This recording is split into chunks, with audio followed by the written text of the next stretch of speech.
Hello friends, આજના વિડીયોમાં ફરીથી આપણે જૂના કપડાના ઘણા બધા ઉપયોગ જોવાના છીએ. જૂના કપડાના પાર્ટ 1માં ઘણા વ્યુઅર્સે કમેન્ટ કરી હતી કે તેનો પાર્ટ 2 પણ બનાવો. તો આજે આપણે પાર્ટ 2માં ઘણા બધા આઈડિયા જોવાના છીએ. તો એ માટે વિડીયોમાં એન્ડ સુધી બન્યા રહેજો. વિડીયો પસંદ આવે તો વિડીયોને લાઇક કરી ચેનલને સબસ્ક્રાઈબ પણ જરૂરથી કરજો. ચાલો શરૂ કરીએ વિડીયો. જોઈએ આઈડિયા નંબર 1. સૌપ્રથમ અહીં આપણે જૂના ટી શર્ટનો આઈડિયા જોઈશું. તેના માટે અહીં આપણે જૂનું ટી શર્ટ લઈશું અને હવે તેમાંથી ગોળ આકાર કટ કરવાનો છે. તેના માટે અહીં મેં એક મોટી થાળીનો ઉપયોગ કર્યો છે. તમે કોઈ પણ ગોળ આકારથી તેને કટ કરી શકો છો.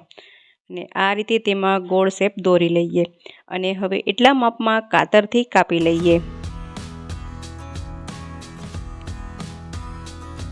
ત્યાર પછી હવે આ બંને પાર્ટને અલગ કરી લઈએ. એક પાર્ટ લઈ લઈએ અને હવે આ એક પાર્ટ પર બીજા પાર્ટને આ રીતે અવળું રાખી દઈએ, ઊંધું રાખીએ. અને હવે ફરતે જ તેને સીવી લેવાનું છે. સિલાઈ મશીનથી પણ સીવી શકાય અથવા તો આ રીતે સોય દોરાથી પણ સીવી શકો છો. અને થોડો ભાગ આપણે ખુલ્લો રાખીએ. આ રીતે ફરતે સીવાઈ જાય અને આ જેટલો ભાગ ખુલ્લો રાખ્યો છે ત્યાંથી હવે તેને સવડું કરી લઈએ. જુઓ, કંઈક આ રીતે રેડી કરવાનું છે.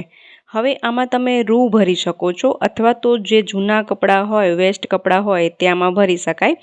અથવા તો જો આ જે આપણે બધી જ વસ્તુઓ બનાવતા હોય તેમાંથી કતરણ વધી છે એ મેં લીધેલી છે અને તેને આમાં ભરી દઈએ. આપણે આ શું બનાવી રહ્યા છીએ એ હમણાં તમને સમજાઈ જશે. ત્યાર પછી જેટલો આ ખુલ્લો ભાગ છે તેને પણ સીવી લઈએ. જુઓ, હવે આને આમને આમ પણ રાખી શકાય છે અથવા તો આમાં ઊનનો દોરો લઈ અને આ રીતે ટાંકા લગાવી લઈએ તો ખૂબ સરસ એક ફ્લાવર શેપ બની જશે.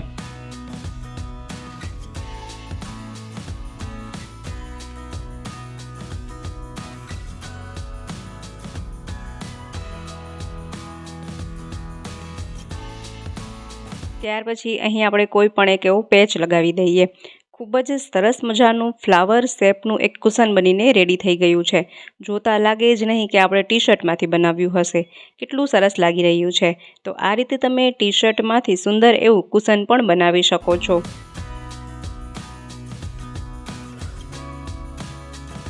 હવે જોઈએ જૂની કુર્તીનો આઈડિયા. તો અહીં મેં એક જૂની કુર્તી લીધેલી છે અને જુઓ તેમાં આ રીતે કોઈ પણ વર્ક વગેરે હોય તો તે કાઢી નાખીએ અને તેનો ઉપયોગ પણ આપણે અલગ અલગ ક્રાફ્ટમાં કરી શકાય છે. તો તેને સાચવીને રાખી દઈએ. હવે આ કુર્તીમાંથી આપણે સિંગલ પીસ રેડી કરવાનો છે.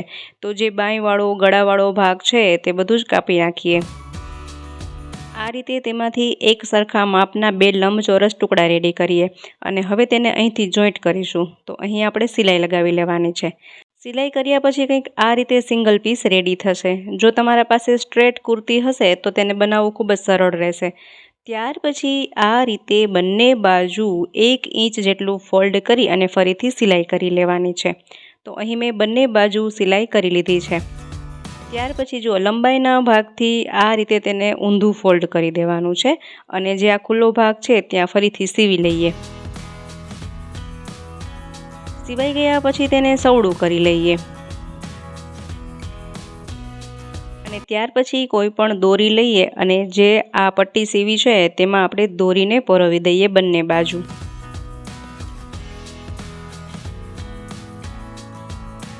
તો જુઓ, સરસ મજાનું તકિયા કવર બનીને રેડી થઈ ગયું છે. ખૂબ જ સિમ્પલ છે. એક સિંગલ પીસ લંબચોરસ ટુકડો રેડી કરી તેને ફોલ્ડ કરી અને બંને બાજુ 1 ઇંચ જેટલી પટ્ટી ફોલ્ડ કરી અને દોરી પરોવવાની છે. તો સરસ મજાનું એવું અહીં તકિયા કવર બનીને રેડી થઈ જશે.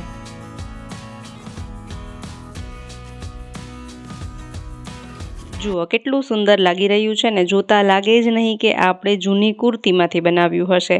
તો કુર્તીનો તમે આવો પણ ઉપયોગ કરી શકો છો. એ સિવાય જે આ તકિયા બનાવ્યા છે એ તકિયા કવર પણ આપણે જૂની કુર્તીમાંથી જ બનાવ્યા છે. એ પાર્ટ 1માં મેં આઈડિયા શેર કરેલો છે. જો તમે પાર્ટ 1 જોયો હશે તો તમને ખબર હશે અને જો ન જોયો હોય તો પાર્ટ 1 પણ જરૂરથી જોઈ લેજો. તેમાં પણ ખૂબ જ સારા એવા આઈડિયા આપ્યા છે. ત્યાર પછી ફરીથી અહીં આપણે જૂના ટી શર્ટનો આઈડિયા જોઈએ. હવે તેના પર આ રીતે એક કુશન રાખવાનું છે. અગાઉ આપણે જે કુશન કવરનો આઈડિયા શેર કર્યો તેનાથી આ બિલકુલ અલગ જ છે. અહીં આપણે સોય દોરાનો કે સિલાઈ મશીનનો ઉપયોગ કર્યા વગર જ આ ટી શર્ટનો ઉપયોગ કરીશું. તો આ રીતે કુશન રાખી અને તેને 2 ઇંચ જેટલું છોડી અને આ રીતે તેને કટ કરવાનું છે અને ત્યાર પછી ચારે ખૂણાએથી આટલું આ રીતે આપણે કટ કરી લઈએ.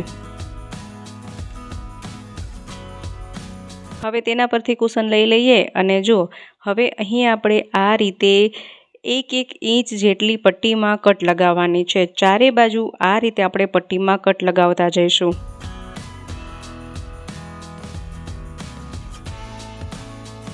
આ રીતે કટ કર્યા પછી હવે એક ભાગને તેના પરથી લઈ લેવાનું છે અને હવે તેના પર કુશન રાખીએ અને બીજા પાર્ટને ફરી તેના પર આ રીતે રાખીએ અને હવે સામસામે જે આપણે પટ્ટીઓ કટ કરી છે તેમાં આ રીતે આપણે ગાંઠ બાંધતા જવાનું છે।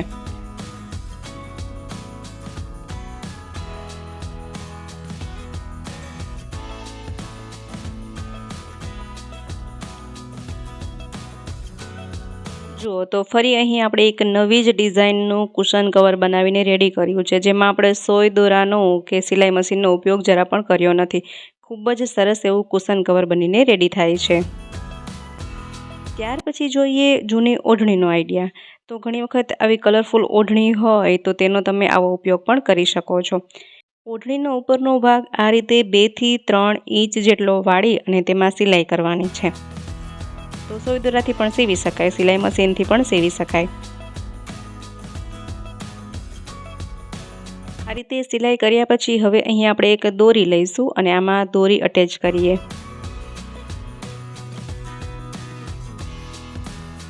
તો આ જૂની ઓઢણીમાંથી તમે ડોર માટેનો સરસ એવું કર્ટન પડદો બનાવી શકો છો, જે દેખાવમાં ખૂબ જ સરસ લાગે છે। જો પડદા માટેનો સ્ટીલ પાઇપ હોય તો તેમાં દોરી અટેચ કરવાની જરૂર રહેતી નથી, નહીંતર તમે આ રીતે દોરી અટેચ કરીને પણ સરસ એવો પડદો બનાવી શકો છો। ત્યાર પછી ઘણી વખત ઘરમાં આવા એક્સ્ટ્રા નેપકિન પણ પડ્યા હોય છે। જો ચોરસ કે લંબચોરસ નેપકિન હોય તો વધારે સરસ બનશે। ત્યાર પછી અહીં આપણે એક હેંગર લઈશું અને હેંગરમાં નેપકિનની આ રીતે 1 ઇંચ જેટલી પટ્ટી વાળી અને ત્યાંથી તેમાં સિલાઈ કરી લઈએ ને તેને અવળું કરી લઈએ। ત્યાર પછી આ પાર્ટને આ રીતે ફોલ્ડ કરી અને હવે સિલાઈ કરવાની છે।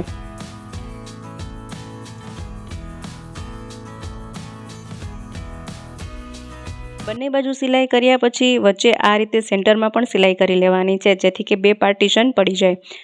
ત્યાર પછી અહીં આપણે કિનારી પર લેસ પટ્ટી લગાવીએ, જેથી કે સિલાઈ ન દેખાય।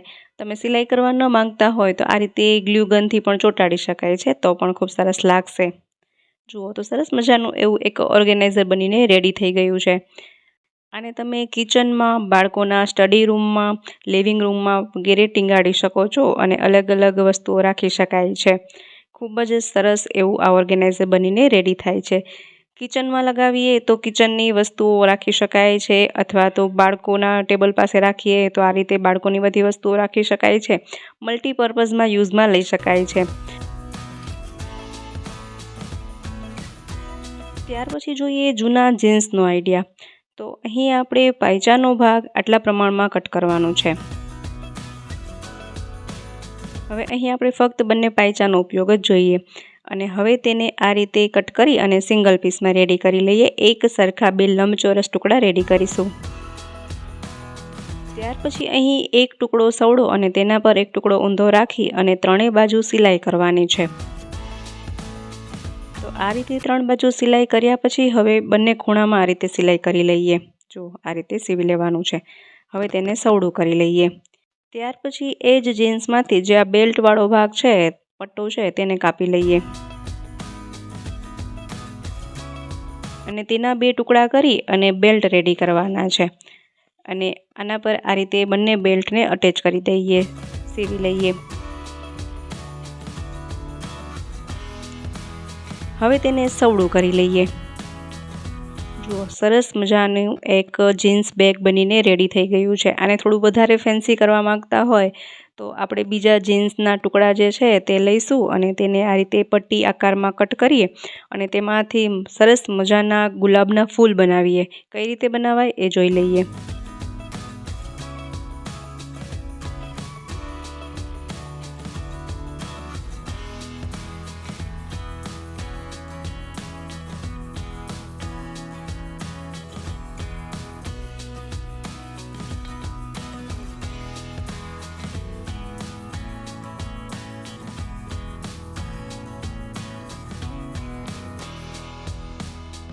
હવે આપણે જે ફ્લાવર બનાવ્યા છે તેને ગ્લુગનથી આ રીતે ચોંટાડી દઈએ। જો તમારા પાસે ગ્લુગન ન હોય તો સોય દોરાથી ટાંકી પણ શકાય છે। ખૂબ જ સરસ લાગે છે। ત્યાર પછી તેના પર મોતી વગેરે ચોંટાડી શકાય। ખૂબ જ સરસ મજાનું એક જીન્સ બેગ બનીને રેડી થઈ જાય છે। જોતાં લાગે જ નહીં કે સિલાઈ મશીનનો ઉપયોગ કર્યા વગર જ હાથેથી જ આટલું સરસ જીન્સમાંથી બેગ બનાવ્યું હશે। ત્યાર પછી વાત કરીએ જૂની લેગીઝની। તો આ લેગીઝને પહેલાં તો આ રીતે પાથરી લઈએ અને અહીંથી આટલો પાર્ટ કટ કરી નાખીએ। ત્યાર પછી તેમાં જે અંદરની બાજુ સિલાઈવાળો ભાગ છે ત્યાંથી આપણે તેને કાપી લઈશું અને સિંગલ પીસ રેડી કરવાનો છે। જુઓ, ત્યાર પછી તેને આ રીતે આપણે રાખીએ અને હવે બંને બાજુ અહીંથી આપણે સીવી લેવાનું છે। સિલાઈ કર્યા પછી હવે તેને સવડું કરી લઈએ। તો અહીં સરસ મજાનું ફિટેડ સ્કિન ટાઈટ પેટીકોટ એટલે કે ચણિયો બનીને રેડી થઈ ગયો છે। જો તમે સ્લિમ દેખાવા માંગતા હોય તો આ રીતે સ્કિન ટાઈટ ચણિયાનો ઉપયોગ કરી શકો છો, જે અત્યારે ખૂબ જ ટ્રેન્ડિંગમાં છે। જ્યારે આપણે આવા ચણિયા માર્કેટમાં ખરીદવા જઈએ તો મોંઘા ભાવમાં મળતા હોય છે, પરંતુ તમે ઘરે લેગીઝમાંથી જ આવા ચણિયા બનાવી શકો છો, જે ખૂબ જ સરસ લાગે છે। એ ઉપરાંત જો ડાર્ક કલરની લેગીઝ હોય તો આવા સ્કર્ટ પણ અત્યારે ખૂબ જ ટ્રેન્ડમાં છે, તો તમે તેમાંથી આ રીતના સ્કર્ટ પણ બનાવી શકો છો। ખૂબ જ બેસ્ટ આઈડિયા છે। નાની ગર્લ્સ માટે પણ તમે આઈડિયાનો ઉપયોગ કરી શકો છો। આ રીતે સ્કર્ટ બનાવી શકાય છે અથવા તો ફિટેડ સ્કિન ટાઈટ ચણિયા પણ બનાવી શકાય છે। હવે જોઈએ નેક્સ્ટ આઈડિયા। તો ઘણી લેગીઝ એવી હોય જેમનું લાસ્ટિક લૂઝ થઈ ગયું હોય અને લેગીઝ ક્યાંકથી ફાટી ગઈ હોય, તૂટી ગઈ હોય, તો એવી બધી જ લેગીઝનો આપણે સરસ ઉપયોગ કરવાના છીએ। તો અહીં મેં અમુક એવી લેગીઝ લીધેલી છે અને હવે એ લેગીઝમાંથી 2 થી 3 ઇંચ જેટલા પાતળા પટ્ટા કટ કરીએ। અહીં તમે કોઈ પણ પ્રકારની લેગીઝ લઈ શકો છો અને બધી જ લેગીઝમાંથી આ રીતે પટ્ટીઓ કાપી લઈએ। અહીં તમે ટી શર્ટનો પણ ઉપયોગ કરી શકો છો। લેગીઝ અથવા ટી શર્ટનો ઉપયોગ અહીં આપણે એટલા માટે કરવાનો છે કે તેમનું કાપડ હોઝિયરી હોય છે, તેને ખેંચતા દોરી જેવો શેપ રેડી થઈ જાય છે। જુઓ, ત્યાર પછી બધી જ પટ્ટીઓને આ રીતે ખેંચી અને દોરી જેવો આકાર આપી દેવાનો છે। અહીં તમે કોઈ પણ કાપડનો પણ ઉપયોગ કરી શકો છો। ત્યાર પછી અહીં આપણે કોઈ પણ 3 પટ્ટી લઈશું અને તેમાં ગાંઠ લગાવી લઈએ અથવા તમે સોય દોરાથી ટાંકા પણ લગાવી શકો છો। આ રીતે ગાંઠ લગાવ્યા પછી હવે આપણે જેમ ચોટલો ગૂંથીએ એ રીતે તેમાં ગૂંથવાનું છે। ચોટલાના શેપમાં જ તેને ગૂંથી લઈએ।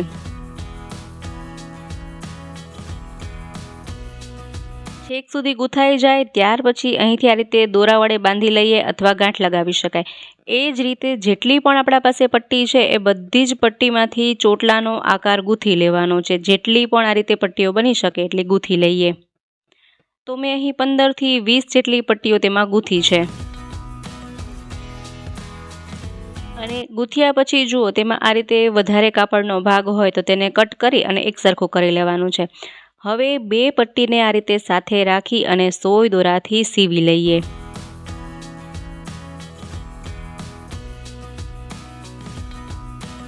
હવે એ જ રીતે તેમાં ત્રીજી પટ્ટી પણ જોડીએ। જુઓ, એ રીતે આપણે તેમાં ચોથી પટ્ટી પણ જોડીએ। જો તમે સોય દોરાથી સીવવા ન માંગતા હોય તો ગ્લુગનથી ચોંટાડી પણ શકાય છે, તો પણ ખૂબ સરસ મજબૂત જ બનશે। તો આ રીતે આપણે જેટલી પણ પટ્ટીઓ ગૂંથી છે તે બધી જ વારાફરતી તેમાં ચોંટાડી દઈએ અને ત્યાર પછી આમાં જે એક્સ્ટ્રા પાર્ટ હોય તે કટ કરી અને એક સરખો આકાર આપીએ। જુઓ, તો અહીં સરસ મજાનું મજબૂત વોશેબલ એવું પગ લૂછણિયું બનીને રેડી થઈ ગયું છે। ખૂબ જ સરસ લાગે છે। જોતાં લાગે જ નહીં કે લેગીઝ કે ટી શર્ટનો ઉપયોગ કરી અને બનાવ્યું હશે। તેને ધોઈ પણ શકાય છે, સૂકવી શકાય છે અને ખૂબ જ મજબૂત પણ બને છે। તો આ રીતે તમે લેગીઝ કે ટી શર્ટમાંથી સુંદર મજાનું ડોરમેટ પણ બનાવી શકો છો। તો મિત્રો, આ હતા જૂના કપડાના અમુક ઉપયોગી આઈડિયાઝ। આ સિવાય પણ તમે ઘણા ઉપયોગ જોવા માંગો છો તો કમેન્ટ બોક્સમાં પાર્ટ 3 લખી જણાવજો। તો જૂના કપડાનો પાર્ટ 3 પણ હું તમારા સાથે જરૂરથી શેર કરીશ અને હજુ ઘણા બધા જૂના કપડાના આઈડિયા પણ જણાવીશ। તો મિત્રો, વિડીયો પસંદ આવ્યો હોય, ઉપયોગી રહ્યો હોય તો વિડીયોને લાઇક કરજો, શેર કરજો। ચેનલ પર નવા હોય, પહેલીવાર ચેનલ પર વિઝિટ કરી રહ્યા હોય તો ચેનલને સબસ્ક્રાઈબ પણ જરૂરથી કરજો। ફરી મળીએ નવા વિડીયોમાં નવા જ આઈડિયાઝ સાથે। ત્યાં સુધી જોતા રહેજો આપણી ચેનલ બી ક્રિએટિવ।